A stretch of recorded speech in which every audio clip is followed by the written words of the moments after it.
Fersen. It's a pleasure to have you as my guest. Welcome to the J Curve. Thank you, Paulo. Thank you for the invitation. It's nice to be here in New York to meet you. Before we dive into your background and growth investing, there are a couple of things that popped up during my research on LinkedIn and on your blog, which I was really curious about and I wanted to have a conversation about. And the first one is, if I pronounce that correctly, cineasta frustrado, frustrated filmmaker. Can you please elaborate a little bit on that? What it means for you and why is it on your blog? When I was a teenager, my dream is to be a movie maker, a director. I was very inspired by Brazilian movement in the 60s from Glauber Rocha, Cinema Novo, which motto was a camera in the hand, an idea on the head. I was very excited with that, but then I decided to go to engineering and put away the idea to be a movie maker, which probably was not a great idea for many reasons, especially for financial reasons.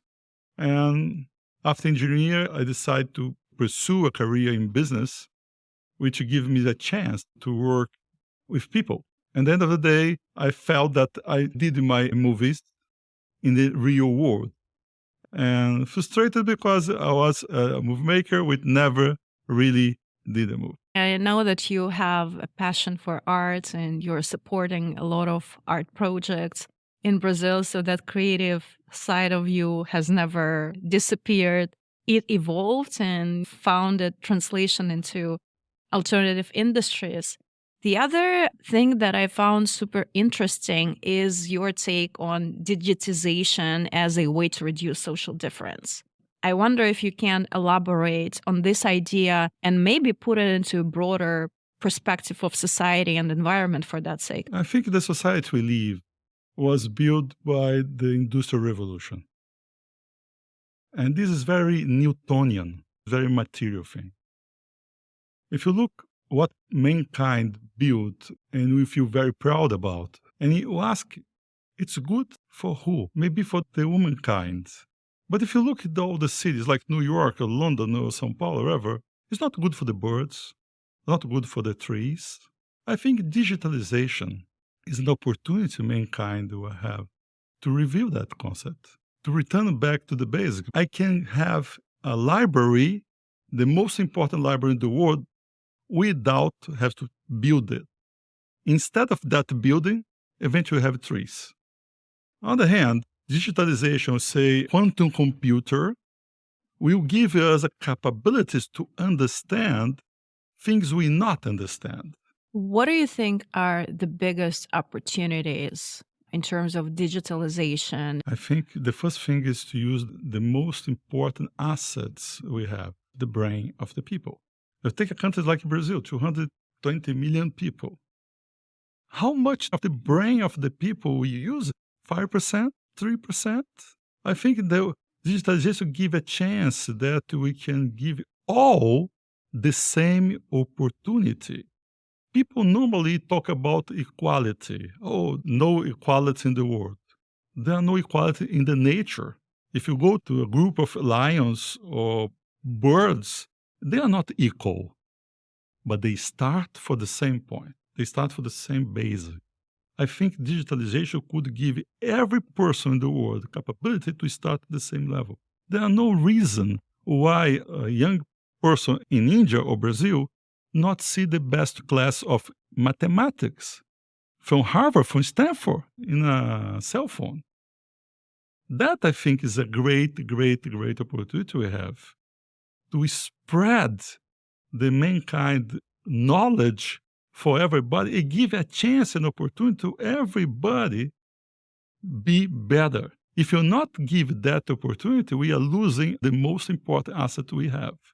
And I think that is more important for emerging market countries than the developed countries.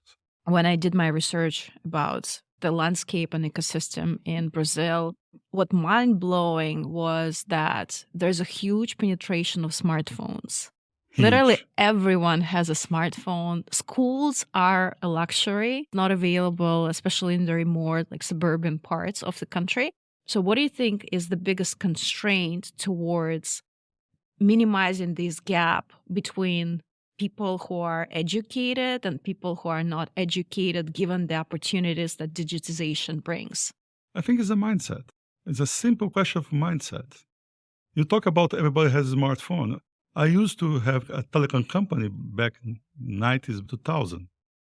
Let me tell you, the connection between the Brazilian people and mobile phones are amazing. Then we have the infrastructure for that. I think the problem is mindset, is believe that our asset is the people.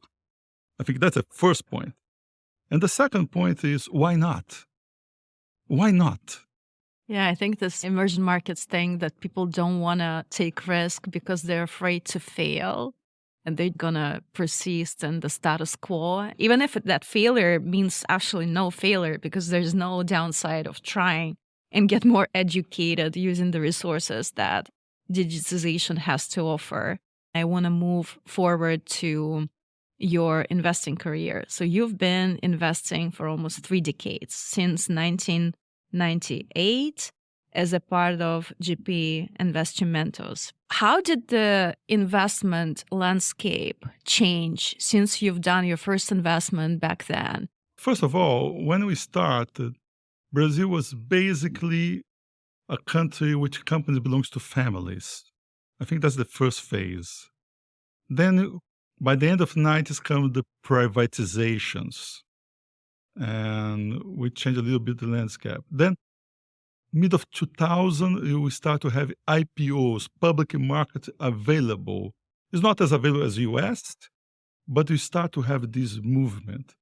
And take this process from the family companies to the IPO market, what happens is change of mindset, and people start to sell companies and to make money and start to invest and start to understand more about professional management of companies.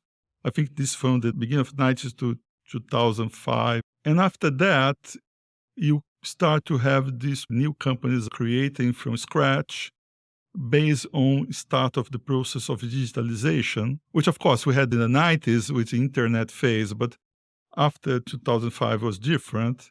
I have digitalization, which gives people a chance to understand how to use technology to improve their business or to create business from scratch.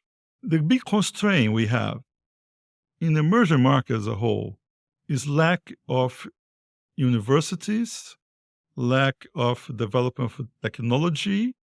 We have a lot of people doing research in universities, but we don't have the connection between these people and the market. I think it was necessary for a country the size of Brazil. That is the big constraint we have today for the next phase. At the same time, I was mind blown with how rapidly the tech ecosystem was developing over the course of the last 5 to 7 years and how fast the company scaled from 0 to 1.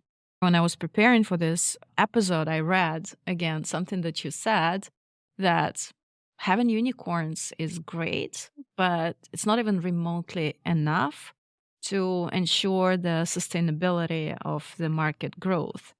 So, what do you think should be done besides research and besides wider availability of high quality research universities that could ensure the sustainability of growth of tech ecosystem from where we are today? I said I prefer camels instead of unicorns because business take long to be developed, many phases, and to be resistant. Sometimes unicorns happen very fast, doesn't allow the company to be prepared for the good and bad moments. I think Brazil has good understand of that and good examples of that. I don't think that is a problem. I really believe that when you go to digital world, the technology is much more important, or it's very important. And when we are developing enables, it's quite easy because you just put some technology to change the way people do things. But in growth, in sustainability, you need to really have technology embedded in the companies to guarantee that we are doing something more built to last. I really believe that point is the most important one. So you think that the next stage of the evolution of the market, if we think about that in terms of stages, would be the deep tech? Yeah, and giving more protagonism to the tech people. Sometimes I talk with people doing a company, oh, and the technology, we hire IT guys. I say, come on, guys. You cannot hire IT guys. The IT guy has to be the founder. Has to be the founder. Okay, you are good in business, you understand the model, you have a great idea, but put a founder side by side as you guarantee you go technical stronger. I think that is something important. If you go to digitalization, part of this means technology. Then people in technology need to be important in the company. Otherwise, I don't believe it could be in long-term successful company. My personal big interest is deep tech companies in industries like agriculture, like biotech. And whenever I'm talking to the founders who are building yet another digital app, and I'm asking, why are you guys doing that?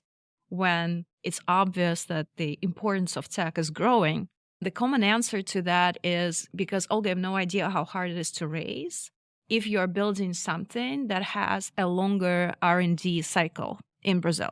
Nobody wants to invest in R&D. People want to make sure that you bring the product to the market in like 6-8 months since the date of investments. So how would you advise to the founders who are interested in building tech-intensive companies but require capital investment upfront? Brazil, for decades, generated return in a day-by-day investments. People has a very short-term way to think about investments. I think it's a big challenge for deep tech in Brazil.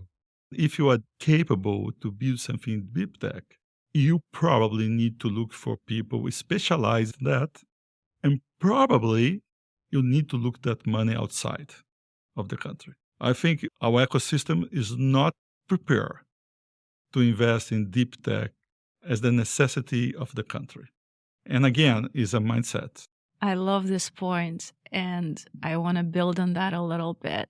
So, from that perspective, what are some of the industries or some of the products that you are excited about where Brazil and Brazilian founders have a capability to produce global companies, world-class companies that can catch the attention of global world-class investors? The big opportunity for Brazil to be important country worldwide relate to biomas, the Brazilian biomas.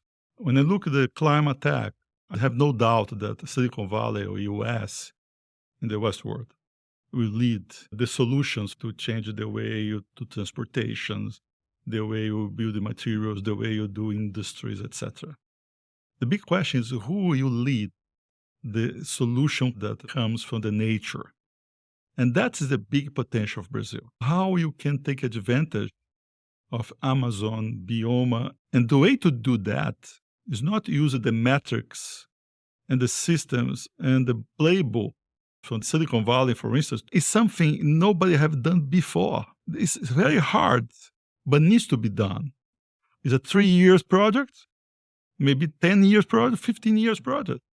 But that's something we have a clear differential, and the playbook has to be created. And it has to be created for people who understand the solutions are inside the biomas, not outside the biomas. Needs to be humble and say, we don't understand, we need to learn. And need to learn from the plants, the animals, the Indians live there, and try to find a way to make it happen. Of course, it's difficult. Of course, it's probably take years to have results. But I believe there are money worldwide with disposition to give opportunity to people who really spend time and effort to look for that santo grau. I think that is the big opportunity to have in deep tech. Of course, We can do things in medicine, we can do things in materials, we can do any other things. But to take advantage of our bioma, of this richness, and create a way to make this climate tech based in nature, probably Brazil never had other opportunity in the history to make a difference.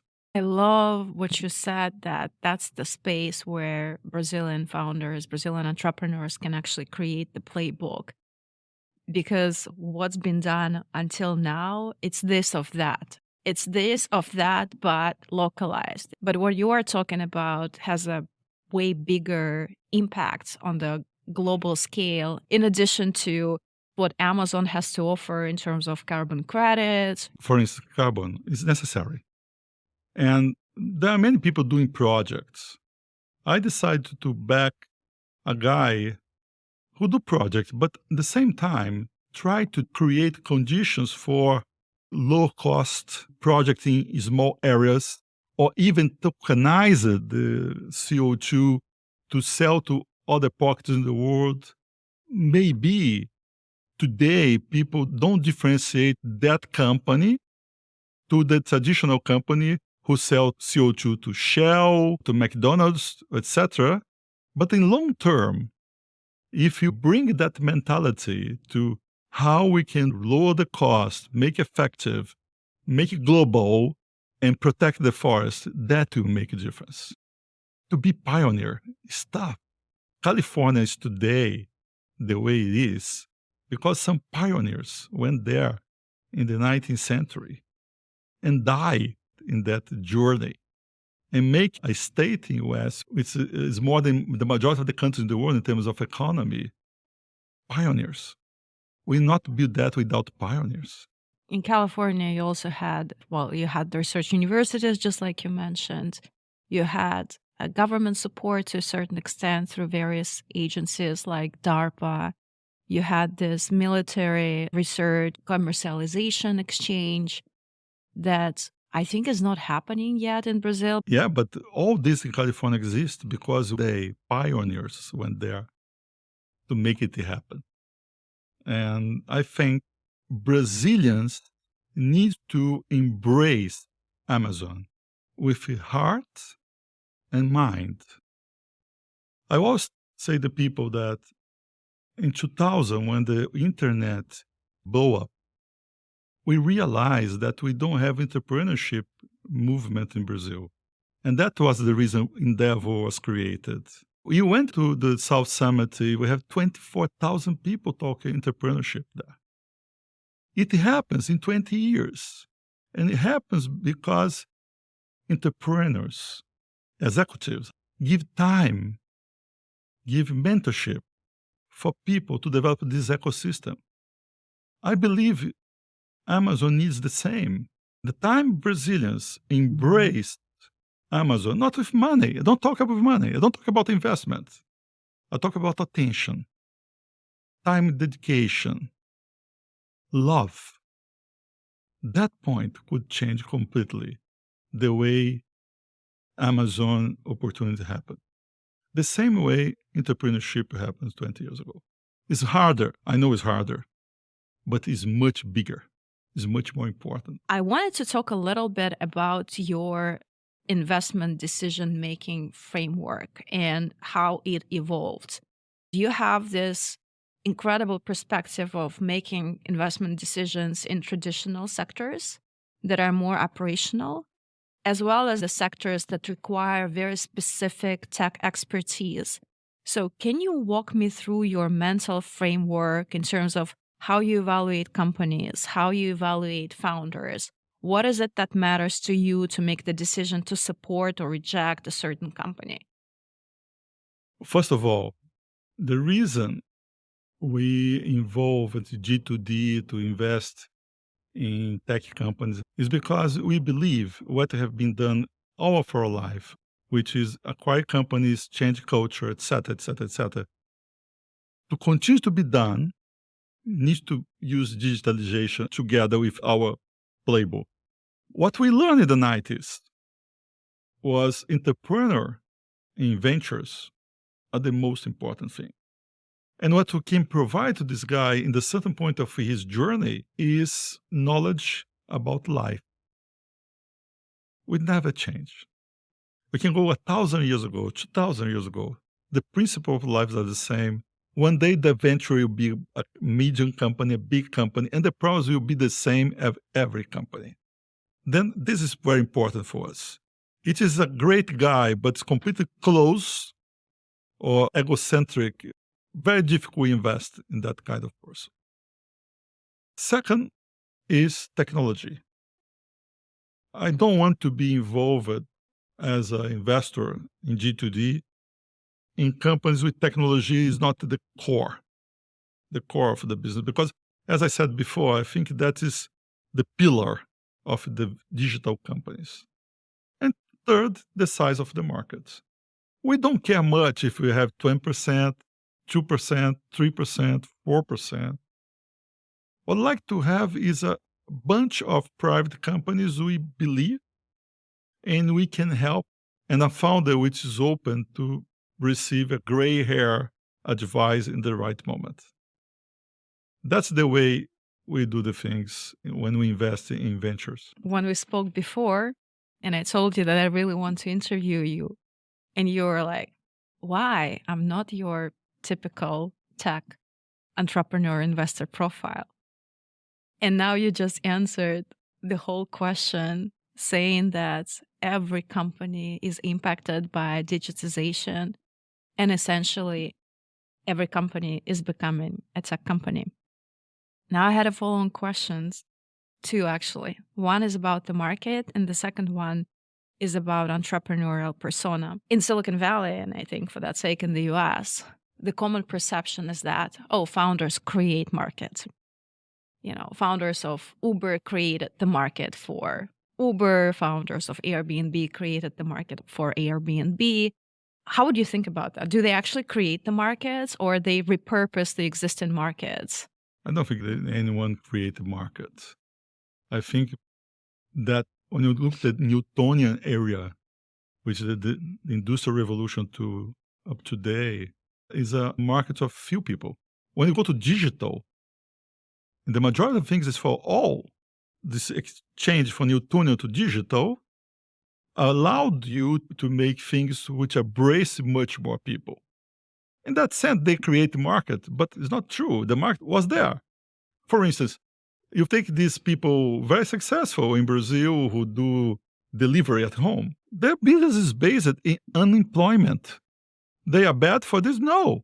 There are no employment in the country. What it means that in Newtonian moment of our lives, we are not capable to give to the people all they could have because it's physical and the digital couldn't tap that gap. I think as simple as that. If you go to New York, I remember the first time I used an Uber in 2012, I said, oh, the reason it has this Uber is because the tax in New York are crap. Then They you are. can have a good car. And in London, it's the other way around. The tax is great, but the use Uber because it is inexpensive. Yeah, Black Cab was like really expensive. Exactly. Yeah. It's nice, it's beautiful, it's expensive, expensive. Then in reality, you are tapping gaps in the market. The other follow-on question is about the entrepreneurial profile.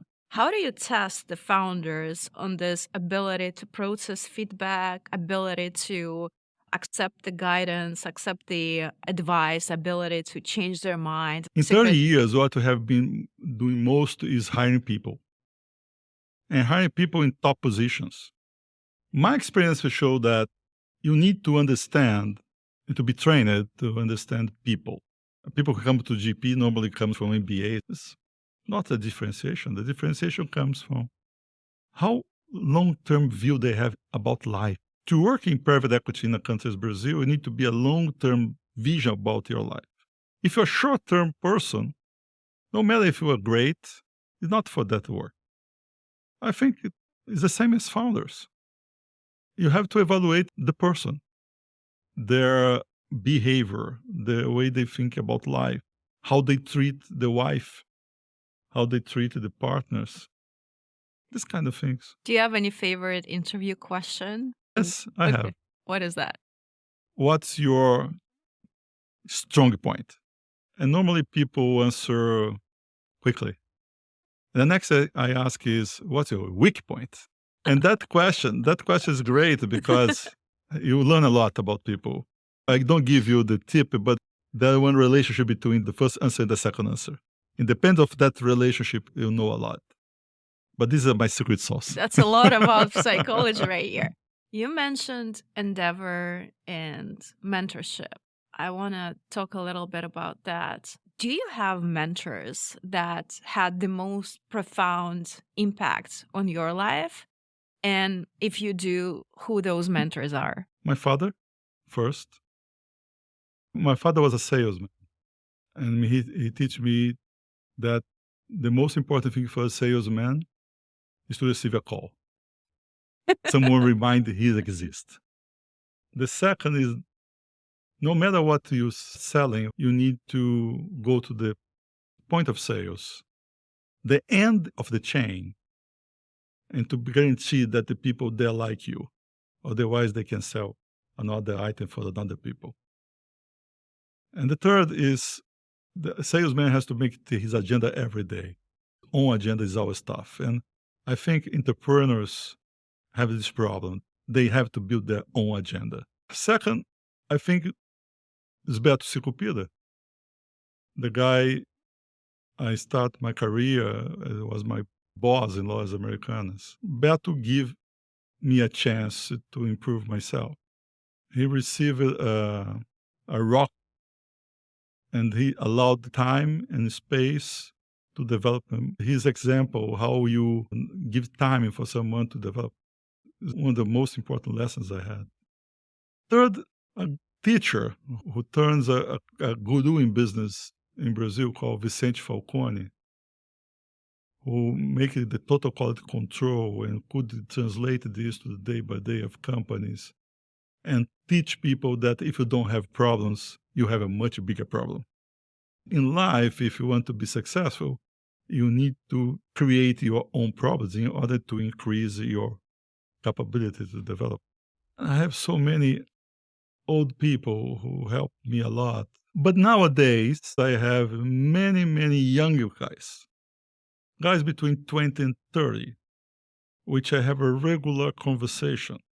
As a mentees or as mentors? As a mentee, but not true. They think I'm a mentor, but it's not true.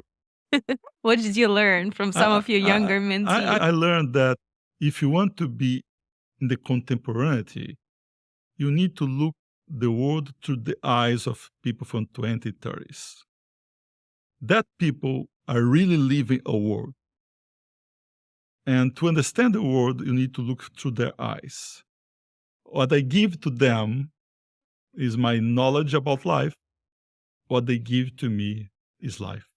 And I feel like a Dracula, kind of vampire. I love the comparison. who take a little bit of the blood of the younger people. And they are my big mentors nowadays. What's the best way to build relationships with you as a mentor? In reality, I have some nowadays. Many of them are starting their business and they came to me, or sometimes I call them cold calls, and create a kind of connection, human connection, not business connection, because I don't care about money in that relationship. What I care really, if they have anger for what I have to give to them, and if they have something to give to me.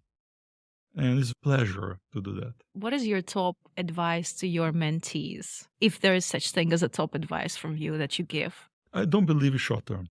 I don't believe in nobody thinking short term. I don't believe in, oh, we need to do this round to do the next round. I think that is consequence of looking to do the right thing at the right moment. I really like to deal with people who are fundamentalists. My advice is always in that direction. Has the right partner, hire the right people, take care about cash flow, try to grow fast, but with plan B, etc., etc., etc. As again, the beauty of life is ups and downs. Great life, when your cycle is long, you enjoy, you have problems, you enjoy. difficult life when you have very short cycles and up and go, up and go, up and go. That's terrible. What you have to do is try to make the cycles long, but everybody has problems. Everybody has bad moments. And if someone doesn't have these bad problems, don't trust that person. I want to touch on one more topic before we move to the rapid fire, and that's the board governance. A lot of founders have huge problems with building effective boards, high performing boards. You've been on boards like for a substantial part of your business life. So, what are some of the tips that you could share in terms of approach towards building the boards, and what is the right timing in the life cycle of the company when you want to build the board? First of all, I think the CEO position, the most difficult position in the world, because you have a bunch of people down you and a lot of people up you, investors, creditors, board members, whatever. The main aspect for me, the board, is to empower the CEO.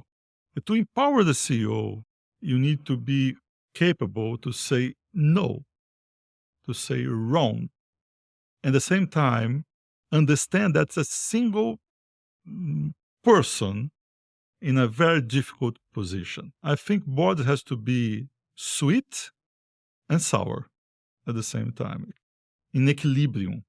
The right moment, as soon as you can attract people who really help you. Normally help to say no. Board is not a place to have a great stars. Board is a place to have people with different skills which are ready to say no and are ready to say, you need help, I give you help. One example I think is a great example is Steve Jobs. Apple is the most successful company in the world today. I believe you saw that they launched a saving account. I have to say a long time that if JP Morgan has a competitor, it's Apple. They have capability to be competitive with JP Morgan, people trust, etc. How this business was built? It was built on a garage of an incredible guy, poet, who created this beautiful devices, and the board fired him from his own company. Years after he was more mature, the board of Apple hired him back. And his great return to the company trillion of value. I think that's a great example. Apple Effective. is the way it is because of geniality of the Steve Jobs, but the board, whoever who they are, people capable to fire him and people capable to bring Fire him him back. back. All right, I'm going to move to the rapid fire. I'm going to ask you 5 short questions, and I'll appreciate your immediate responses. Let's dive right in. The first question is, what's one book or piece of content every founder should read and why? I think the book about Sam Walton, Made in USA, his own biography. It's a fascinating book. There's also a really good podcast, which is like 6-hour, 2-part podcast on Acquired, when they go deep into first the family history of Sam Walton and then into the business of Walmart and how they failed to innovate and how they succeeded in innovation. It's fascinating. The book itself is marvelous. Second question, you've been married for as long as I've been alive, which is 36 plus years. What's the secret of a happy marriage, an enduring marriage? I'm totally young. She's totally young. We complement ourselves. And I think the main reason we are together for so long is so happy is because both of us believe it's an endeavor. It's an endeavor to build together. And we have to do this every day. And you have to take consideration that in marriage, you are building the most important partnership in life because you generate your kids. And your kids are the most important project of your life. There are no other business you can create or things you can involve more important than that. Some people spend a lot of time thinking how to buy a car and don't spend the same time and effort to think about who they marry. What was the hardest leadership decision that you had to take so far? Is where I spend my time. And unfortunately, I have so many things I like to do. I envy people who do just one thing. I have a friend who likes surf. He does just surf. I think he's the most happy person in the world because he doesn't have options and just surf. And that's not my case. Can you give an example of the trade off that you had to make recently in terms of where you don't spend your time? I think it's a daily effort to divide myself between my interests, my business, my mentorship, etc. You love art, you support art. What was the moment when you fell in love with art, if there was a single moment? And what kind of art was that? I like all kinds of arts, to be very honest. Everything in the world was created by God. The only one thing was created by man is art. No matter what kind of art we talk about, we talk a representation of the nature created by God. You find art in the caves 100,000 years ago. It's part of the mankind. What I love in art is this, is the only thing you really create to add to the God creation. Have you always had that belief since you were a kid? I always like art, as I remember. I always go to the museum, dance, theater. To be very honest, remind me now, when I was very young, people ask me, what do you want to be in life? I say, I want to be an actor. Do you have any I say, favorite artists? favorite artist? That's a difficult question. You love difficult questions from This, what I can. that's is a real difficult question. I say one, Fellini. I think Fellini, as Ingmar Bergman and Woody Allen, Yeah. they are very similar. They are in different parts of the world, but they talk about the same thing, life, the beauty of life. Woody Allen talks about New York, Ingmar Bergman about Sweden, and Fellini about Italy, which is much closer to the soul of a Brazilian guy. I irrationally love New York. So to me, watching Woody Allen movies and how he manages to capture the spirits, the visual perception of the city in virtually every movie is fascinating. Exactly. And the last question would be my favorite, I have a rating. If you were an alcoholic beverage, Okay. which beverage would you be and why? Water. I drink some wine because I have friends and because I want to be social, but I love water. How would you define yourself in the context of water then? Since you would be water. Transparent, Okay. fluid, vital. That's beautiful. Thank you, Fersen. It was such a pleasure to have this conversation. It's a pleasure. It's a good chat. Thank you.